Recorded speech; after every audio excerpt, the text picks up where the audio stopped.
getting a totally different view from what we had from Professor Nwokobia. I'm now being joined by a former majority leader in the Senate and Senator representing Borno South in the Red Chamber of the National Assembly. He chairs the Senate Committee on the Army, Senator Ali Ndume. He joins us right live here in our Abuja studio. Thank you so much for coming. You're welcome. Thank you. You've read, perhaps, let me bring back the text of what Governor Akeredolu said today, basically telling the APC leadership that it has to take a drastic or immediate action or make its decision known on the issue of zoning. Let me show you again what Governor Akeredolu said for our viewers who may just be joining us right now on the program. Governor Akeredolu in that statement says, and I quote, he said, it is very expedient that we avoid self-inflicted crises before the general elections. It is the turn of the southern part of the country to produce the next president. The party leadership should have no difficulty in making pronouncement on this very important issue, just as it has fixed various fees for nomination of candidate for the different position, the purchase of forms. This must be done without delay. The principle of federal character is enshrined in the 1999 Constitution as amended. It will be disingenuous for anyone to argue against rotation at this period.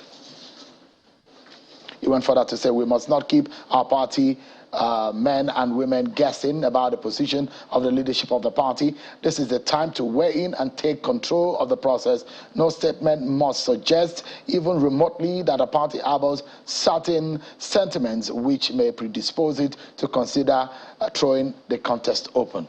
Senator, what's your reaction to that? I support that 100%. Support his position. Am I surprised that you're from the north? Well, I'm a Nigerian. I'm from the north, but I'm a Nigerian who believes in justice, equity, and fairness. And that is what the party is built on. And I think what Akeredolu said is just my advice to the party they should take a decision. But even if they delay it a bit, it doesn't change the position, actually. It's an inevitable one. Because going by what he said and what has just recently happened, the national chairman, in principles, not in writing, was agreed to come from the north after the south has been the chairman. And as you can see, nobody contested for the chairmanship of the APC from the south. Did anybody do that? I didn't see anybody. Okay. And not that they don't have people. They have very capable people from the south that could have run for the position of the national chairman. But because there's these unwritten principles that we have had national chairman for those periods up to the time Oshomole left from the south, and this time around, the national chairman of the party should come from the north, and nobody. And in 2015, when it was also agreed in principles that the president should come from the north, nobody from particularly southwest or south-south went into the contest. And it's not because there are no capable hands there. You understand? But based on these principles, I said it here before, that the only person that contested from the southeast, I don't want to even use the word contested, that participated, it was Okorocha. Even as at that time, Okorocha had his gubernatorial ticket in his pocket or in custody of his son-in-law before he went to that contest. And he didn't win in Southeast because in principles, we agreed that the North should produce the president. And in the contest, there was a candidate from Northeast, Atiku Abubakar. There was a candidate from North Central, late Sam Ndazaya. And there were two candidates from the Northwest, President Buhari and Rabiu Konkoso then. So this time around, I don't think that should change. So the argument is that if you zone, you are evidently stopping some people from exercising their franchise. No. As some people will argue, like my former guest says, that it is unconstitutional. The concept of zoning is unconstitutional. With all due respect, that is what the lawyers say. to the lawyer that just spoke. He has no locus standi to speak from that, because I'm talking as a senator of APC. What happened outside that one? And what do you, as he said, do you now, if you look at it, the federal character, the principles of equity, fairness, is a constitutional matter in any party. Is zoning and federal character the same? Yes. Can you say? In fact, federal character is more encompassing than zoning. You zone based on federal character, so that this section will be. But the Constitution never mentioned zoning or rotation. But federal character is there. But federal character, is it the same? I'm asking again, is it the same thing as zoning? Yes, it's more even than zoning. For elective offices? Yes, because it was talking about appointing any position. Offices. The Constitution, if you look at federal character, is in the Constitution. Any position must reflect federal character, including the president. But when you're talking about appointments? Yeah. When this is election of the president to appoint, isn't it? No, you elect. You go for an election. Of course, now, if APC, I'm talking about APC, if APC zones it and it should vote zone to the south, then other parties can zone wherever they want. And it is Nigeria that will choose or vote or elect whoever they want. But as I said again, I'm not speaking for APC. I'm not speaking for anybody. I'm speaking as Senator Mohammed Ali Ndume in APC that has a responsibility to speak out, because that is what I swore to do. Are there possibilities or the thinking within your party that there is a possibility of anything major happening for maybe the party throwing it open or zoning to the north? Because I'll soon show you that the faces of those who are gunning for the offices in that presidency in your party is only one name that I know presently that is from the north. That is the governor of Kogi State, Governor Yaya Bello. Yeah, that's every other person on the bill is from the southern part of Nigeria. Well, that is it. That is moving towards the direction I'm talking about. There is a constitutional issue, as you rightly said, and as the lawyer who just spoke now. The Constitution gives me the right to even contest now. You understand? Mm-hmm. But the principles of fairness, justice, and equity, which is part of the Constitution too, in my party, at this time, requires that if we are to do justice to ourselves and to be fair to ourselves, we should allow the South to put forward the contestants and let the party people decide amongst them. But anybody, like Okorocha did, can participate, but not to contest. But the concept now, I mean, I'd like to ask this also. Is there anything going on in your party that suggests that there might be a rethink other than the popular notion that there is a tendency that the position should go to the south? Yeah, no, I don't think so. But I don't, I'm not in the topmost position, but I'm a party man and I have my ears to the ground and I listen, and I know Mr. President to some extent, and I know that this is a man who respects the law, that is the Constitution, and also is a person that wants fairness and justice to all as a president of Nigeria. And let me add here that personally, I feel that we will be better off, or we have been better off, or we will be better off with the president coming from the south. Really? Yeah. Why? Why did the current president comes from the north. And if you look at it analytically, the south benefited more. So if the president comes from the south, we will benefit more, just as we did previously during Jonathan. So it pays the north if there is a southern president? Yes, more. See, it paid the south when there was a northern president, when Buhari was appointed. The south benefited more. Let me count it for you. They have the vice president, and the vice president was so powerful, or is so powerful, because the government, the president, for the first time at one time, handed over the country to him when he left. That was unprecedented. You have, but the president was sick. It was a constitutional matter. The president, anytime he goes out, it's not a constitutional matter. No, at the time he handed over to him, he was out of the country for 21 days. No, he didn't know that he was going to spend 21, whatever you call it. No, there are several times that he traveled without having but that time too, he did. But that time was specific because he stayed more than 2 months out of the country. Well, if you are sick today, will you say it will take you 2 years or 1 year to be all right? You want to be happy. You will be happy if you are sick today and tomorrow you are well. The president did not. He did that based on trust. He did that based on what is right. Let me finish the counting. You have the vice president from the southwest. You have the speaker from southwest, and from south, more than 5 strategic ministries.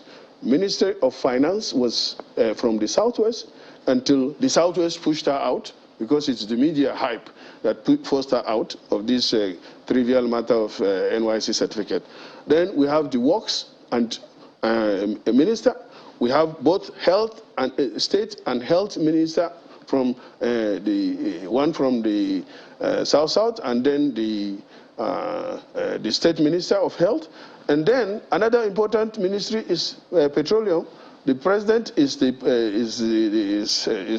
minister, but de facto and minister is the minister of state from south. And even if you look at what the government is out to do, especially in the area of infrastructure, the south benefited more, because you have the second Niger Bridge will be completed very soon. South? Network, the East-West Road. East-West Road will be completed. We had a deep sea. Deep Blue, the Deep Blue project. Yes, we have the Lagos-Ibadan rail was started and finished, commissioned. Then we have the Lagos-Ibadan expressway is also going very smooth. So many projects in the south. You can say same of the north. Say it. You can count. No, I'm not here. But you say same in the north. I don't know about that. I know in the north. From your own perspective, look, you think that the south has benefited more from the Buhari government? Yes. In the north, we can argue on that. Put it down and let's argue on that. But I'm not saying it's wrong, because it's part of Nigeria and they need it as we do too. But all I'm saying is, Mambila project was started, but it was frustrated. If you look at the way, it was not the government that didn't want to do it, but where is the frustration coming from? It was trivial Nigerians taking the government backward, and if not to have gone far. In the northeast, because of majority force majeure, insecurity there, nothing is going on very much. And so in the southwest, in the northwest too, it started, but now that Sokoto, Zamfara, Katsina is not secured, it has affected the work there. So I'm saying that without fear of any contradiction, that we will now benefit more if the president... That's the southern president. Yes. It's because in Nigeria, the way I see it, becoming a president is just like holding the cow horn. Let's look at the meat of what Governor Akeredolu said. And his warning is that the party should avoid a self-inflicted crisis. And he specifically is asking that the party should immediately announce its position on the issue of zoning, and that it should not be unequivocal. I mean, it should not do it with equivocation. It should be clear. And he said it's a turn of the South. Do you think that the party should do that? Yeah, I agree with that. Do you think the party will do that? I think it will. You know Senator Abdullahi Adamu very well. I know him very well. You think he will do it? Yeah, he will. Because is it necessary for the party? No. Wait now. Abdullahi Adamu is what do I call him? Institution man. I think he was quoted out of context. I played it again to hear. Say, Abdullahi Adamu said, all he said is that the party has not taken a final decision on it. Who takes the final decision? The National Working Committee. And he is just one of the members. And out of the 21 or so National Working Committees, there are a good number of people from the South. When that decision comes, I throw the challenge to the members of the National Working Committee in APC. They will take that decision. He said the decision has not been finally taken on that. And that is true. But as Akeredolu say, I think we should not waste time to say, look, the party has zoned this position to the south. Full stop. But if you are in APC, you have the right to now go, whether you are from the west or wherever, whether you are in diaspora, you can go and purchase the form. But the party's position is that it's supporting candidate from the south. Let me ask this That question. was what happened in 2015. You as a politician, and these are the issues that have been discussed within the political scene, the fear that, they say that the fear in your party is that should PDP get a northern presidential candidate and APC get a southern presidential candidate, that they might give a PDP an easy run in the election. No, not at all. I disagree with that. Buhari, as popular as he is, contested against Jonathan, and we lost. Atiku himself contested against Jonathan. He lost. Isn't it? He contested against Buhari. He lost. So it's not the matter of north-south. Look, let me tell you, I'm a northerner. And I'm very, very sure that many northerners, many or majority northerners, believe more in justice and fairness, especially the poor people. They know. Are they the ones you call Talakawas? Yes, the Talakawas believe more in justice. And my religion, Islam too, believes strongly in justice and equity. Adalci, we call it. And there is a need for us. And in Islam, well, maybe some academicians will say, when it comes to leadership, justice, fairness, equity, and trust. As the North usually voted as a bloc? Yeah, particularly Northeast and Northwest. They've always voted as a bloc? Yeah. As religion play a major role in their decision? Yeah. You think it will play a major role also in this coming election? No, not to that extent. Jonathan won in several states in the north when he contested against Buhari, as popular as he was, or he is. If your party fails... So when talking about PDP, tell me, it depends on the candidate too. It depends on the candidate. This is the third time or fourth time Atiku will contest. He did before. He did against two contests against a southerner, or one or two. He ran on the ACN at some point. Against who? He ran PDP. And then he ran APC. Now he's going back to run in all those. He didn't win. So but, I mean, the PDP has not even selected him as a candidate. You see, it's just one of those. No, but so because they are talking about more of Atiku, maybe because he was the vice president and then he contested 3 times. The others did not make it. All right. What is the implication, or is there any danger if your party refuses to announce where it zones the presidency in 2023? Well, I cannot predict what will happen, but to me... But is there any danger? No, of course. That I feel that the South, as they are talking about, it's kind of, no, it's not fair. It's not fair. So, and that's why, you see, I'm a northerner. I'm a northerner. But the first thing and the most important thing is I don't have anything against anybody that will contest from the north, but I have everything against injustice. But I mean, those who say, Senator, that maybe because you're supporting Rotimi Amechi, that's why you're taking this stand. Fortunately for me, I took that position before I even aligned with Amechi. Go and check the record. You've held that view. Let me tell you again. Now, I didn't say it anywhere, but I will say it on TV.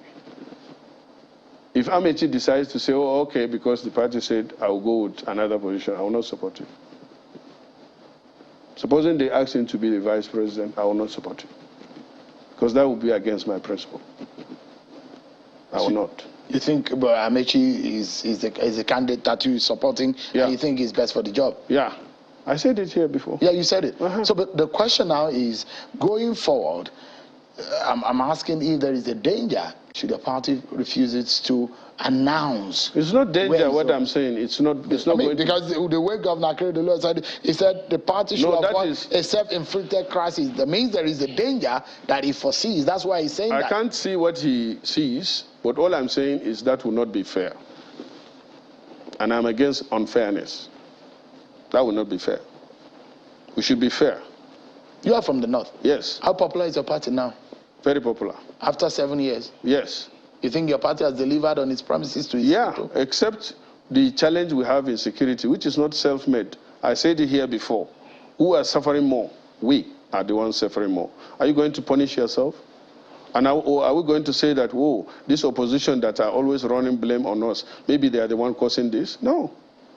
It's just happening, and it's happening everywhere. This issue of insurgency, this issue of banditry and all that is happening, especially in the Sahel, mostly.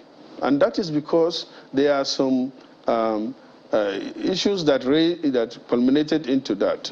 Economy and mostly this armed proliferation, cattle rustling and all that. And so many things, unemployment more especially, contributed to that problem. It is not the problem that APC could not manage or is the one that is responsible for it.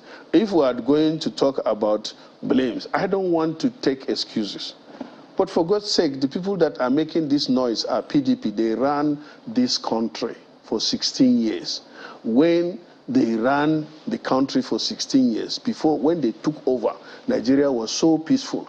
It was during their government of 16 years that the problem got to a certain unbearable level, where in my state, 22 local governments were under the control of Boko Haram. But what about now? Now, no local government. Are there any territory communities that are under the control of the insurgents? No. Okay. Let's wrap up on this note. Although some of these people that you're talking about, the PDP, they will debate that. It's natural now. I've been very cautious on that because, you know, at one time I was on sabbatical in PDP. So you were your former. So when you are talking about party, that brings it to that. Nigerians don't really care about PDP, APC thing. If you have a good candidate elsewhere, and you will win. That was why Buhari won. And that's why a lot of PDP, many, even Atiku himself, was in APC. Tambuwal was in APC. Saraki was in APC. Who against? Majority of those that are contesting in PDP. All right, Senator, we need to... Even Bala was in APC now. Let's close in just 30 seconds. Yeah. Do you think that President Buhari should come out and declare who he's supporting? Yeah. He said it. He will. Because I believe in him. He said it. And he has a reason. And he said the reason why. He said he want to... No president would just walk away and leave the place blank. No. You think whoever he anoints might be the candidate of your party? Of course, even myself. Once Buhari said this is the candidate, except for maybe one or two, I will... You will align? Yes. Even my principal or candidate, Amechi, said it. He's a loyal party man. If they say it's another candidate... But if the president does not say it, maybe there are body language. I mean, if the president does not say it, means the context is open. We'll go into context and we'll support everybody. Anybody. What about if words are coming from the villa that this is who the president wants? You know, there are situations where people will say, who are close to him, will say, this is who the president wants. No, that's not true. Even me, I'm close to the president. I can come out again to say, I said the president says so. Many people have said that and they've gotten away with it. But who do you think the president wants? Who do you think the president? I can't read president's mind now, but I'm hoping it's my candidate. If wishes were also. Yes. Senator Ali Ndume, the chairman of the Senate Committee on the Army and a ranking member. You were in the House from 2007 to 2000. No, 2003 to 2011. Yeah. And 2011, from 2011 till now, you have been in the Senate. By the grace of God and my people. Thank you so much for coming tonight. I appreciate it. Well, that's our show for today, everyone. Many thanks for watching. I'm Sean Kimale. Bye for now.